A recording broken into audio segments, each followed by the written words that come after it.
Last week on Monday, one of the fellas, long record, history of violence, known for violent tendencies, he killed a cop during a relatively routine stop for disturbance at a Pep Boys. Well, that didn't even matter to anybody in Sacramento who had a big anti-cop rally planned for the very next day. Because everybody knows on the 6th anniversary of one of the fellas getting killed by a cop for whatever reason, well, that's just something we cannot overlook. No matter what the numbers are, no matter the numbers show that black people kill way more cops than cops kill unarmed black people.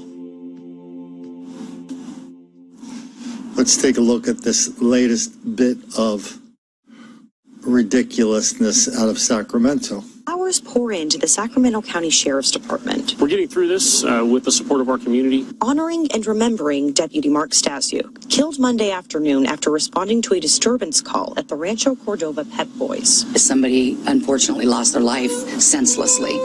There was no need for that. The 27-year-old was a 4.5-year veteran of the force. Relatives say he just married the love of his life, Amy, back in March. He was really career-minded.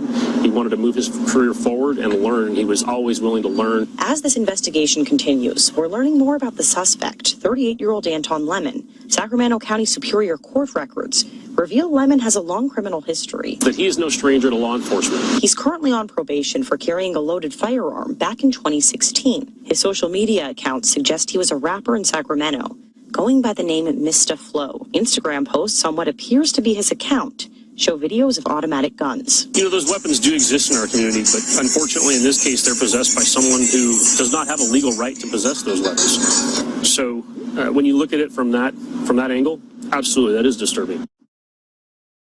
And investigators searched Moore's house earlier today. It's less than 2 miles from here. We spoke with neighbors in that area, and they say they honestly weren't very surprised to hear that he was the suspect in this crime. They say he has long been aggressive in that neighborhood, even threatening some of his neighbors. His name! Stephon Clark! If the 6-month mark of the death of Stephon Clark proved anything, it's that Sacramento still has more healing to do. I think it was a good way to get our voices out there and make sure my brother's name doesn't die in vain. Despite some moments of tension, Stevante Clark, Stephon's brother, says this demonstration Tuesday in Sacramento was a show of love for his late brother. Stevante says he was happy to see support for fallen Sheriff's Deputy Mark Stasiuk as well, killed in the line of duty Monday. The Clark family stands with Mark's family and all the unarmed teens and black men and everyone who's been a victim. We stand with all the victims. We're victims as well.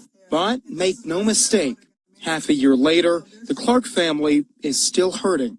It's unbelievable that no one has come to even apologize, even to acknowledge their part in the death of my son. That hurts. I want us to confront the system that causes us to all be at each other's throats. Reverend Kevin Ross is looking to take real steps to move Sacramento forward. You have an opportunity. He and other religious leaders are hosting a Force for Good unity rally Wednesday night, honoring both victims of police shootings and fallen law enforcement officers. Someone needs to step forward and seek to bring back a sense of unity among us all. We can't heal each other because we don't hear each other. This group acknowledges it'll be a tough road to fully address Sacramento's racial and social divides. But in the view of Stephon Clark's mother, at least now, we're forced to deal with it.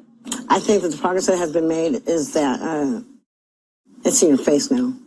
Okay.